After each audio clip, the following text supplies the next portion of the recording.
Hey guys, welcome back to the channel. So season 3, episode number 3 of Star Trek Picard, titled 17 Seconds. I'm a little bit at odds with this particular episode because even though there's a lot of good moments in this episode, um, there's a couple of things that I did not like, and one especially where I felt it was undeserved. So we'll talk about the undeserved part at the end. The 17 seconds is actually in a reference to a flashback scene that we see of Admiral Picard and Captain Riker, who has now spent 2 years capturing the USS Titan, and so this is 2 years after the events of Nemesis, celebrating the birth of Riker and Deanna Troy's first child, Thad, who in season 2 of Picard we come to know that he passed away at the age of 15. So had he been alive, he would have been 20 years old or so, roughly the same age as Picard's son, maybe just slightly slightly younger. Excuse me, I've got a frog in my throat. So there's that grief that you see on Admiral Picard's face when, after Deanna Troy made a small cameo, calling Riker to come and help out, do his daddy duties. He can't be just sitting around drinking whiskey and reminiscing with his former captain. So duty calls and he leaves, and you can see the look on Picard's face because he himself doesn't have a family, doesn't have kids, or so he thinks. So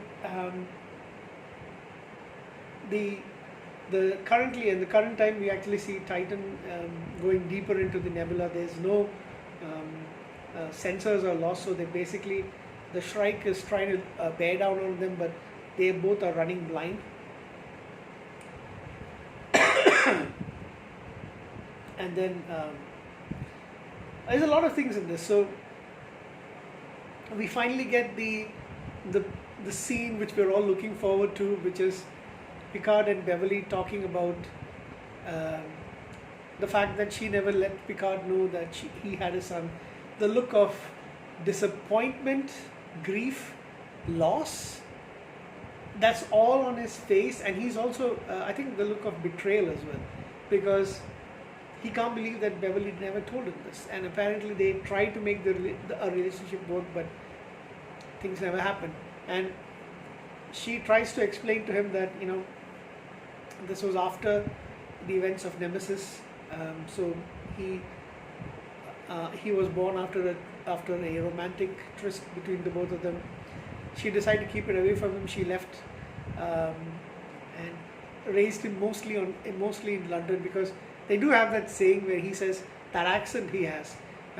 As you know, Jean-Luc Picard is actually French, but he's got an English accent because he mostly grew up in England, and his son Jack has also got a British accent. So she explains that he was raised mostly in London, away from the eyes of Picard and everybody else. She chose not to tell him because the life that he chose, he was always in danger. There was also always Romulans behind him, or always somebody else trying to get his life. So she decided that was not the right time to tell him. But he says, you never even gave me the chance to decide for myself. So yeah. And that basically is that about the two of them.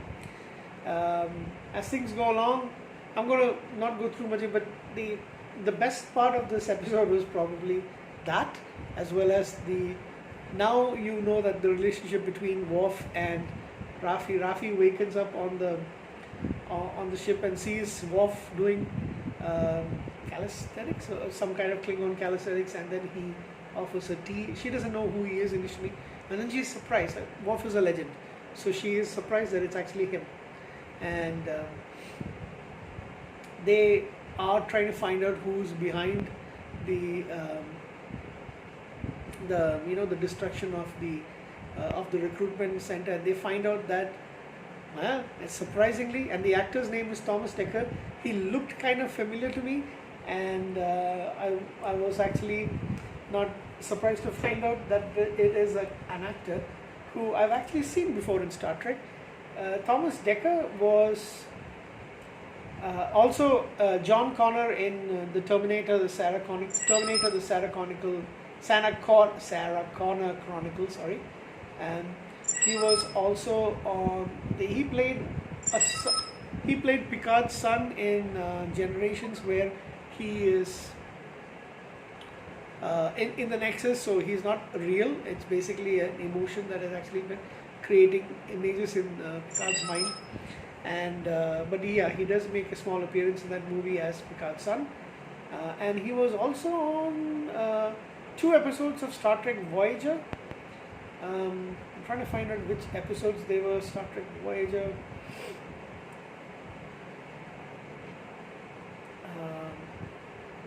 He played Henry Burley in season 1, Learning Curve, and in episode 2, Persistence of Vision. I can't really remember the actor, but I know I've seen him in somewhere else. And was there anything else? So he plays Titus Riker in the episode 17 Seconds. We learn out the villains behind all of this is the Dominion. He's a changeling. So that is a bolt from the past, from DS9. So they did mention that DS9 is like this series is also going to pay homage to the legacy of DS9. So sorry about that. I almost knocked the camera stand, the phone stand rather. That's surprising. Oh, he was also in Village of Damned as one of the kids. I love that movie, by the way. I know it might not be everyone's favorite, and some people prefer the original, but I like the 1995 version with who's the actor? Christopher Reeve and somebody else in it. I can't remember. I think Christy Alley, if I'm not mistaken. Someone, anyway. I'll check. That's for another time. Yeah. So, yeah, Worf and Raffi teaming up together is absolutely fantastic. The scenes with I'm coming to that.